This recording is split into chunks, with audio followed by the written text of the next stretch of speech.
Hey everybody. Almost didn't record today. Quite a bit's gone on in the last 24 hours. But it brought a lot to my mind, and I am feeling a little bit better now, so I figured, I was compelled to share. So where it started was last night, at dinner, I wasn't hungry. Like, I started to eat dinner with everybody, but then I felt full, like, immediately, like after the first 2, 3 bites, which isn't normal. Normally I don't have a lot of an appetite at a sitting, but usually dinner is like my big meal of the day. I usually clear at least a plate. Um, and then, I didn't feel sick, I just felt full. So I was like, okay, well, we'll just see what happens. Well, then I woke up in the wee hours of the morning, switching between hot and cold sweats and feeling nauseous. Not actually throwing up, just feeling nauseous. I'm like, hey, this is familiar. After 3 heart attacks, you kind of get familiar with, you start looking for warning signs. And that's one thing that was consistent, you know. Fortunately, I know, I'm used to it at this point, which is horrible to say.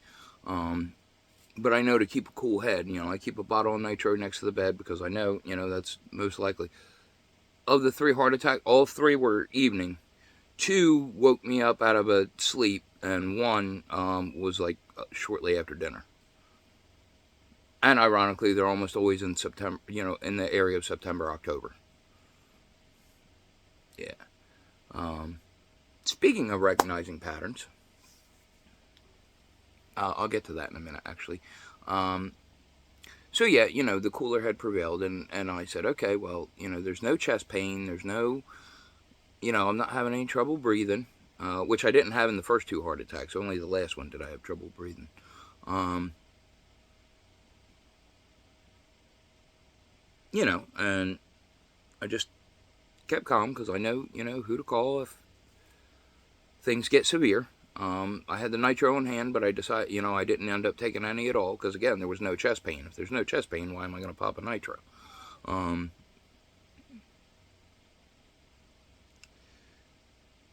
so that turned out to be okay. But then, it turned out to just be some kind of, basic regular illness. I don't even know if it was a virus. I'm starting to think it was some kind of infection, like my body fighting off an infection, because I had no other symptoms than, the high fever and whatever came with the fever, you know. Um, but I wasn't like sick or anything like that. So, time will tell. But, I did get some soup in me a little while ago, and then I got a shower, because I was drenched in sweat from hot and cold sweats all day. I feel quite a bit better now.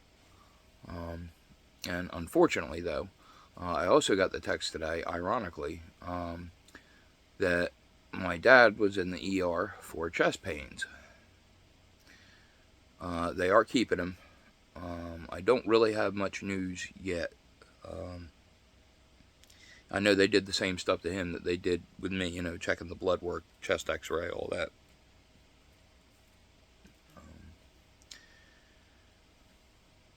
So I'm a little worried about that. I'm waiting for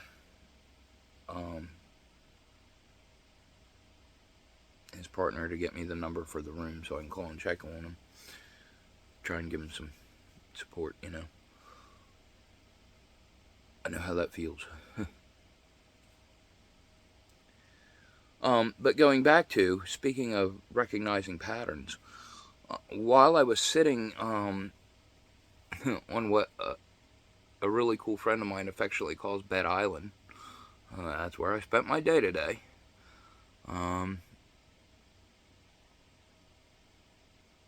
You know how Facebook brings up memories, from previous years, that date from previous years? I realized something. In the last 4 years, my ex and I were on a break 3 times at this time. She likes summers off. Like, I've been kind of noticing this pattern over the last couple days, but today it, like, really hit it home in the memory section. Like, dead serious. You know? And it frustrates me because it lets me see just how duped I let myself be. You know? And I do take accountability, but it makes me understand, you know? I didn't just play dumb, you know, to be accepted around people. I really let myself be dumb. I didn't use a fraction of my ability or gift. And it really put me in some crappy situations. Like, you know, my ex was definitely not a question in my mind anymore. She was definitely a narcissist. You know, and they do say one of the worst narcissists is the female covert narcissist, and that uh, I'm inclined to agree with that. But anywho, you know, again, it's that pattern. And I realized that she never cared for me. She just loved how I was convenient for her. Like, I helped maintain an image, because that's all they care about is image.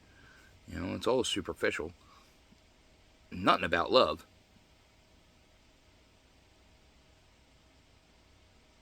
You know. But, you know, again, accountability, the reality is I was dumb and weak. You know, I let it keep happening. She had the same pattern. It happened several times in the last 5 or 6 years. And it took me till now to see the pattern. So, yeah. But again, that'll bring me to something else in a little bit that came to my mind today, too, that I want to share with you. But anyway, back to these thoughts. You know, she would want time off to go do whatever she want, separate from me. You know, didn't want to have me involved. So she would do this fuck shit behavior to piss me off until there was the reverse discard where I got tired of being treated like that, and I said, look, this ain't working for me. And then she'd go off and do whatever the fuck she wanted, and then come back and expect me, you know, because I was the one that broke off, I was the one that had to give the apology. Yeah, guess what? That shit wore off real fucking quick. Well, maybe not real quick, but it finally wore off. I finally see it all for what it really is.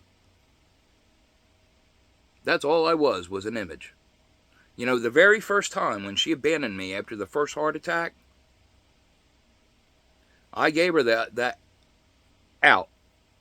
She didn't take it, and I finally figured out why. Because how much of a scumbag would she be for leaving me after a heart attack? Right? Had to maintain the image. I was useless to her because I couldn't, you know, take care of things anymore or do anything to help. Well, I could, but, you know, I was very limited. And, of course, she had no appreciation for any of it to begin with, so what's it matter? And, yeah, a lot of, you know, memories are hitting home, and I'm putting pieces together. And we all know what happens when I start putting pieces together. More confirmation that I'm making the right choice and finally, you know, letting go, giving up the ghost. You know, there's a difference between a relationship that can be salvaged and something that, you know, was never a relationship to begin with. And it wasn't. Again, it was all a facade. I didn't know it, but I did play my part in it. Like I said, I you know, put the blinders on. And that brings me to the other point that I made. You know, they talk about, you know, the glasses you put on that let you see the real world. You know, there was a whole Roddy Piper movie about it, and, you know, clips on the internet of people talking about it, you know, when you're chosen to put on the glasses.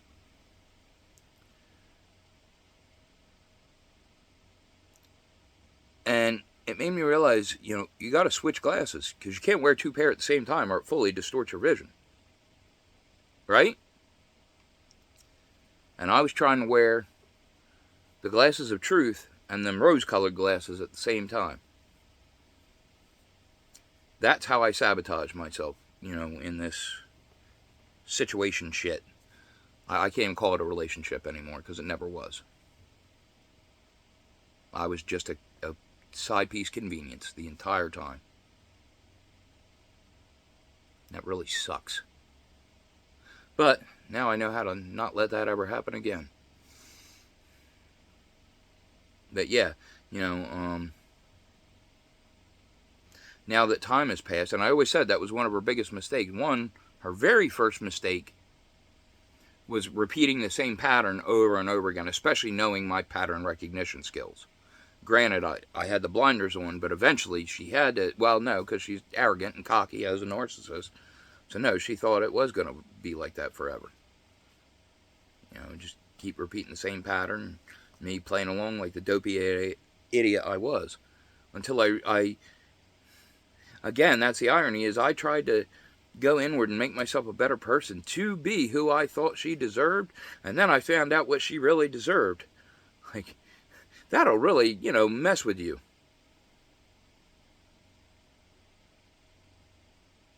It really does.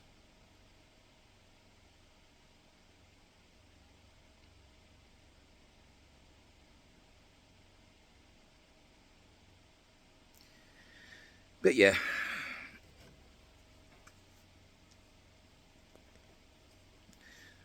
So, if you have a choice, always wear the truth glasses, not the rose-colored ones.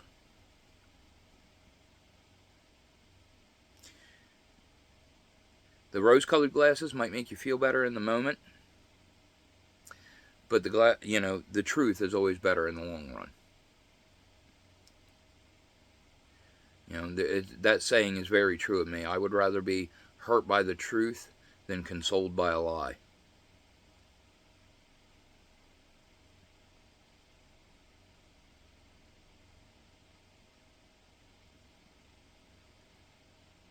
And I was never going to get that, you know, from her until we got to a point where I finally gave it to myself. And that's when everything changed. You know, going back to, you know, her first mistake was repeating the pattern. Her second mistake was this last time. She took longer than usual, which again is an even worse mistake because the more it happens, the less time it takes me to pick up on it. But again, this goes to prove how much she never gave a shit about learning anything about me. Because if she had paid attention at all over the last few years, she would have known all that. Like, serious. Like, I did not, of all, you know, of everyone on the planet, I never kept secrets, you know, from her about how I thought and, you know, what was going on with me. So again, that was her choice to ignore me. Again, couldn't even get the bare minimal of acknowledgement. She never cared to learn who I was.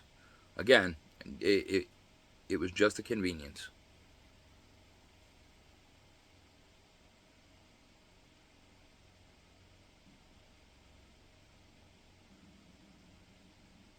And again, that kind of hits things home to me. You know, it hurts. It makes me angry at myself.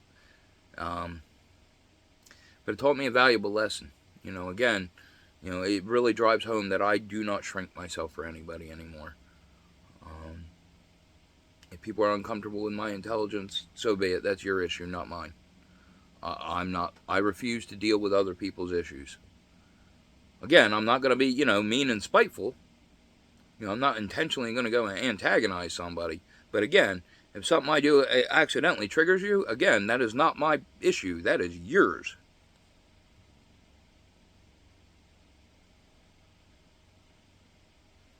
But again, everybody wants to go in that victim mentality, and too many people lose sight of that.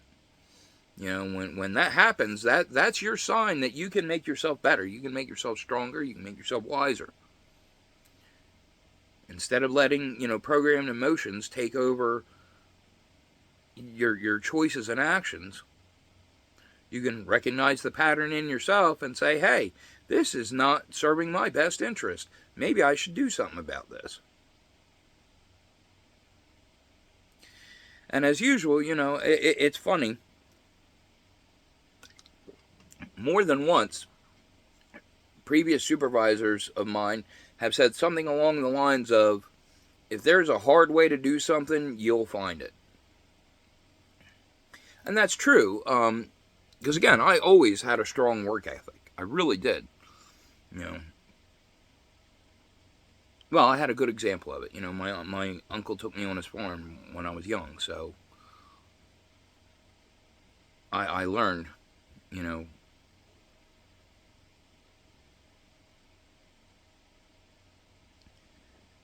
and I always take pride in my work.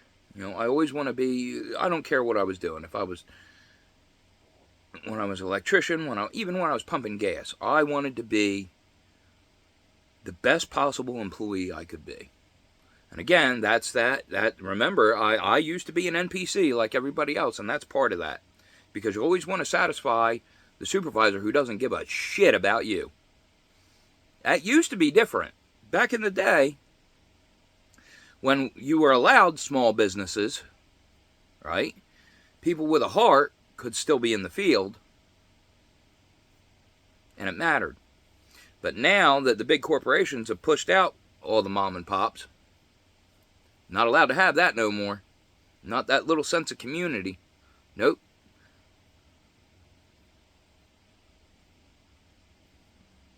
And again, these are things that people turn a blind eye to and ignore and let happen.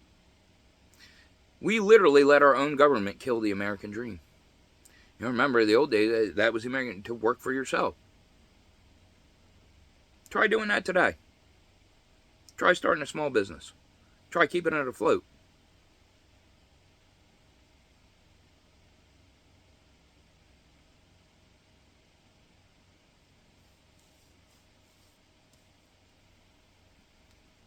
All because the laws changed to protect the rich. The people that were already big enough, they didn't need to get bigger. But then their cronies switched laws around. Anti-monopoly laws? Yeah, right. If they ever existed, they don't anymore. You know, they all have these little shell companies that, you know, no, there's competition because there's this company and this company and this company and this company, you know, competing with each other. But if you follow them back to the parent companies, guess what? All the same company. And again, this is shit people turn a blind eye to.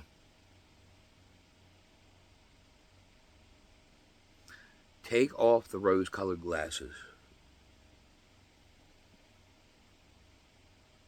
See through the lens of truth. Allow yourself to look through the lens of truth. See things for what they are, not what you wish them to be. That is my word of advice for today.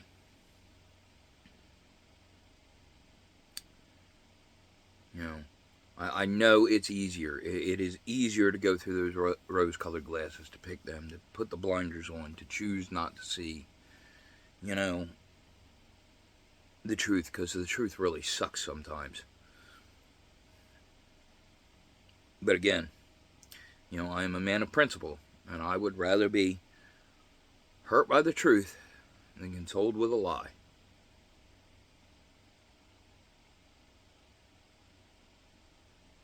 Because the truth you can change.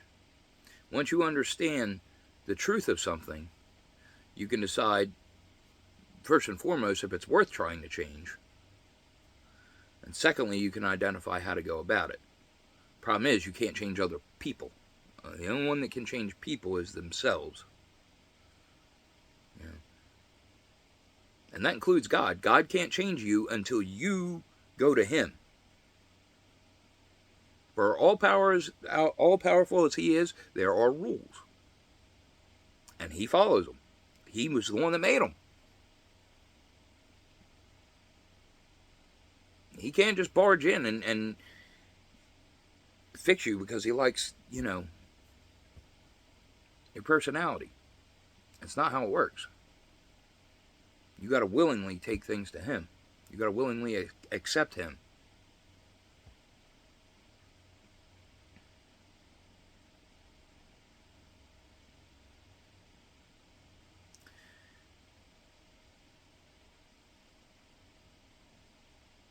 So yeah, let yourself, you know, be healed. Take an active role in your own life. You know, start acting in your own best interest again. How long has it been for some of us? For me, it took the first heart attack.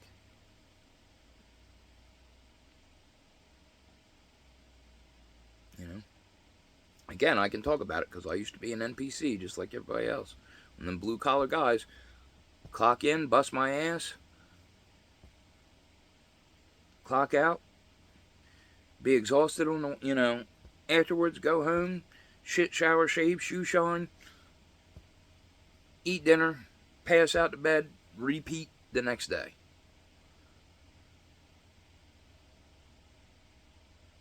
That's not life. That's not living.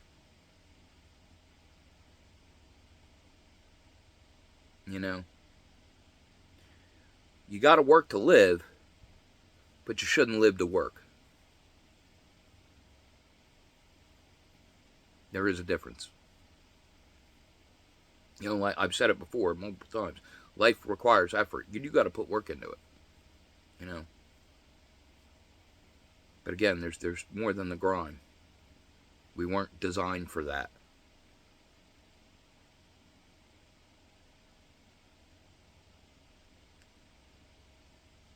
You know, the muscle we're supposed to be using the most is this one.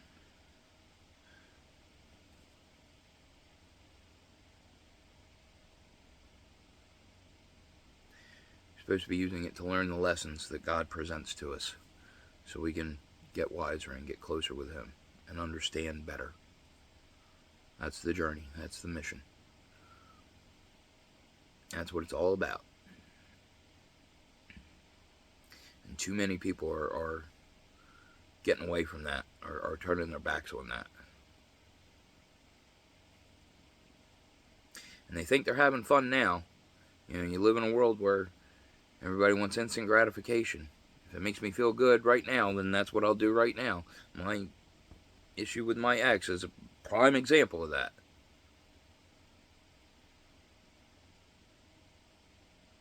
Nobody has discipline to let something build into something greater.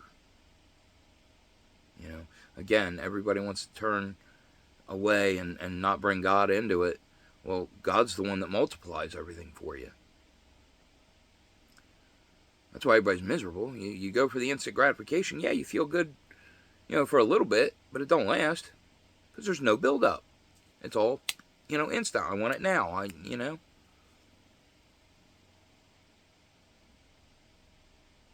You want the good stuff, you need discipline. That's what lasts. That's what has, the power to really change your life.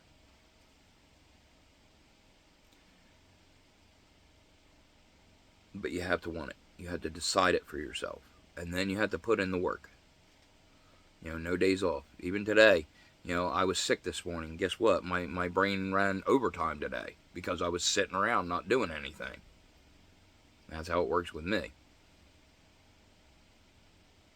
But again, it made me reflect on a lot of truth and realize a lot of things that I did wrong in the past and a lot of corrections that I can make to improve myself.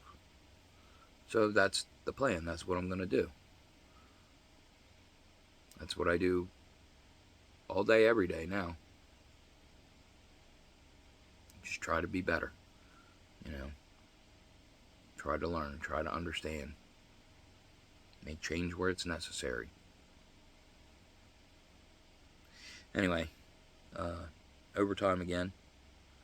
I don't know why I even bother trying to put a limit on these because I never make it. I think only, let's see, we're on episode 60, and I think maybe 2 or 3 I've actually kept it in time. So, there's that. But anyway, it is what it is. But hopefully that helps, somebody. It'll save somebody the hurt that I went through. I hope, anyway. So, keep taking care of yourself. Try and help take care of each other. And I'll see you in the next one.